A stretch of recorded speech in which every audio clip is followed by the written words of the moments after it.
Hello all my dear friends, আপনাদের সকলের কুশল কামনা করছি। কামাল স্পোর্টস বিডির এই বিশ্ব ফুটবলের আসরে স্বাগত জানাচ্ছি। আমার চ্যানেলটি সাবস্ক্রাইব করার অনুরোধ জানাচ্ছি।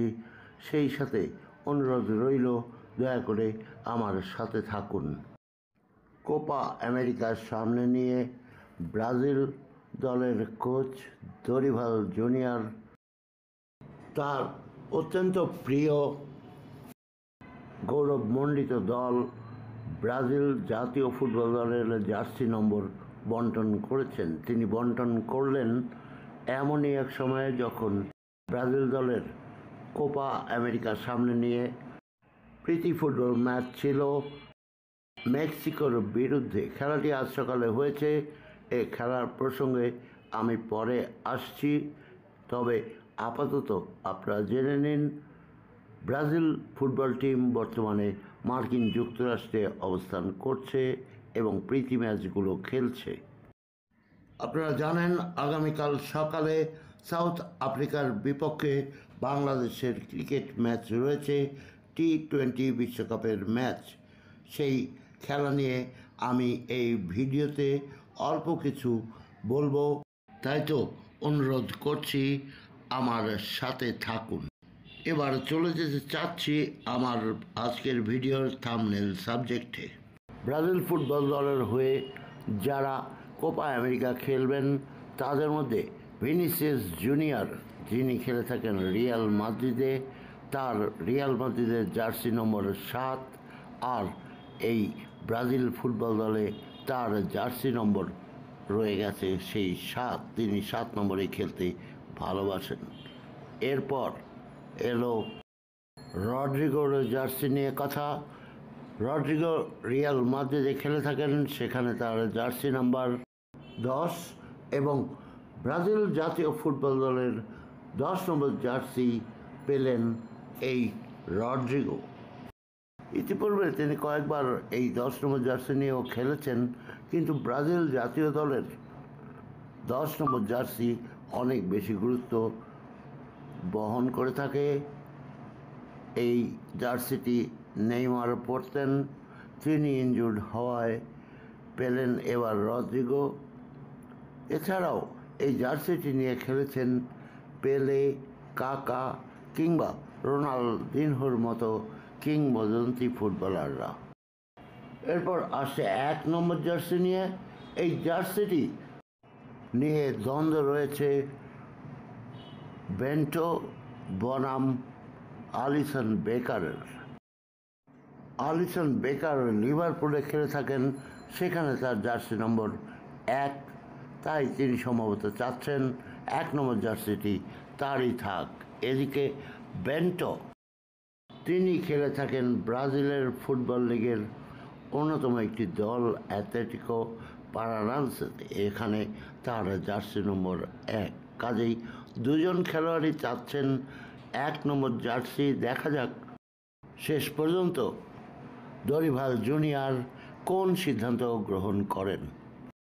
এদিকে ব্রাজিল দল মার্কিন যুক্তরাষ্ট্রে পদার্পণের পরে আজ সকালে হয়ে গেল মেক্সিকোর বিরুদ্ধে তাদের প্রথম প্রীতি ম্যাচ।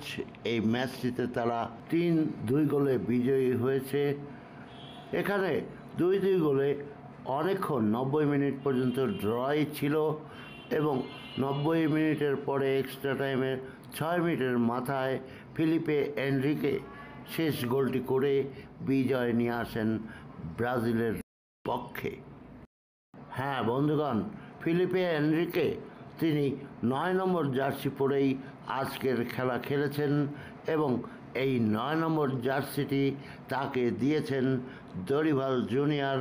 এই 9 নম্বর জার্সি ব্রাজিলের অনেক ঐতিহ্যবাহী একটি জার্সি। এই জার্সিটি পরে খেলতেন কিংবদন্তি ফুটবল প্লেয়ার রোনালদো নাজারিও। এই জার্সিটি এনরিকে দেবার মাধ্যমে যেন দরিভাল জুনিয়র ফিলিপে এনরিকেকে জানিয়ে দিলেন, তোমার উপর অনেক দায়িত্ব, তোমার দিকে তাকিয়ে আছে ব্রাজিলের সকল ফুটবল সমর্থক, গুণগ্রাহী এবং ব্রাজিল ফুটবল টিম, কাজেই এই জার্সিটির মর্যাদা আশা করি তুমি রক্ষা করবে। হ্যাঁ বন্ধুগণ, কোচের এই মনোভাব কথাটি রক্ষা করেছেন ফিলিপে এনরিকে, আর শেষ মুহূর্তে তার গোলের মাধ্যমে বিজয়ী বেশে মাঠ ছাড়ল ব্রাজিল ফুটবল দল। মেক্সিকোর বিপক্ষে তারা 3-2 গোলে বিজয়ী হয়েছে। এরপরে ব্রাজিল ফুটবল দলের খেলা রয়েছে আগামী 13 তারিখে। খেলাটি হবে ফ্লোরিডার অরল্যান্ডোতে এবং এই খেলা হবে স্বাগতিক ইউএসএ ফুটবল টিমের বিপক্ষে। ইতিমধ্যে ইউএসএ ফুটবল টিম একটি ম্যাচ খেলে ফেলেছে। এই প্রীতি ম্যাচটি তারা খেলেছে কলম্বিয়ার বিপক্ষে এবং পরাজিত হয়েছে 5-1 গোলে। এই 5-1 গোলে পরাজয় নিয়ে মার্কিন যুক্তরাষ্ট্রের সংবাদ মাধ্যমে ব্যাপক সমালোচনা চলছে। এই দলটির ক্যাপ্টেন ক্রিস্টিয়ান মাতে পলিসিক, তিনি আমেরিকান একজন প্রফেশনাল ফুটবল প্লেয়ার এবং তিনি খেলেন সিরি এর ক্লাব এসি মিলানে। এই উইঙ্গার অথবা অ্যাটাকিং মিডফিল্ডার এ মৌসুমে 36টি ম্যাচ খেলেছেন, 12টি গোল দিয়েছেন, তার রয়েছে 8টি অ্যাসিস্ট। আবার খেলার মাঠে হলুদ কার্ডও দেখেছেন 2টি। এই স্বনামধন্য ফুটবল প্লেয়ারের স্বাভাবিক কারণেই 5-1 গোলে পরাজয়ের পরে প্রচুর বিতর্কের সম্মুখীন হয়েছেন মার্কিন যুক্তরাষ্ট্রে। আর আগামী খেলাটি তারা খেলবে ব্রাজিলের এগেনস্টে আগামী 13 তারিখ। কাজে সে খেলায় হয়তোবা ঘুরে দাঁড়ানোর চেষ্টা করবে স্বাগতিক মার্কিন যুক্তরাষ্ট্রের এই ফুটবল টিমটি। এবার টি-20 বিশ্বকাপে বাংলাদেশ ক্রিকেট দলের খেলা নিয়ে একটু কথা বলি। আগামীকাল সকালে খেলা রয়েছে বিশ্ব ক্রিকেটের টি-20 ওয়ার্ল্ড কাপ ক্রিকেট সাউথ আফ্রিকার বিপক্ষে। গত খেলায় যেভাবে বিজয়ী হয়েছিল বাংলাদেশ দল, তেমনি খেলা আশা করছি। তবুও বাংলাদেশ দলের ধারাবাহিকতার অভাব রয়েছে এবং এই কনসিস্টেন্সি অভাব নিয়ে আমার একটু কথা রয়েছে। পরপর যদি 13টি ডাক মারার মতো ধারাবাহিকতা আমরা কারো কারো মাঝে দেখতে পাই, তবে কেন গত খেলার সকল কৃতি খেলোয়াড়রা তাদের ধারাবাহিকতা দেখাবেন?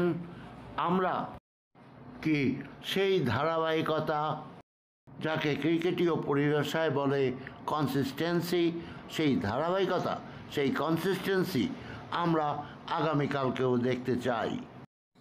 সেই সাথে মনোযোগ আকর্ষণ করছি আমাদের দলের ওপেনারদের। ক্রিকেটে শর্ট সিলেকশন এটি একটি বড় পরিভাষা।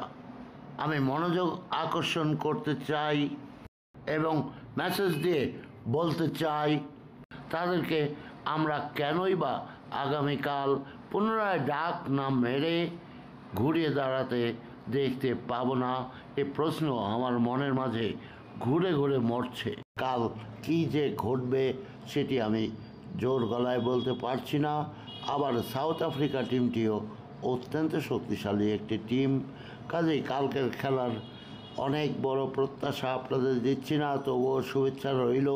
আমি চাই বাংলাদেশ দল বিজয়ী হোক। বাংলাদেশ দলে এখন দরকার শুধুমাত্র ধারাবাহিকতা।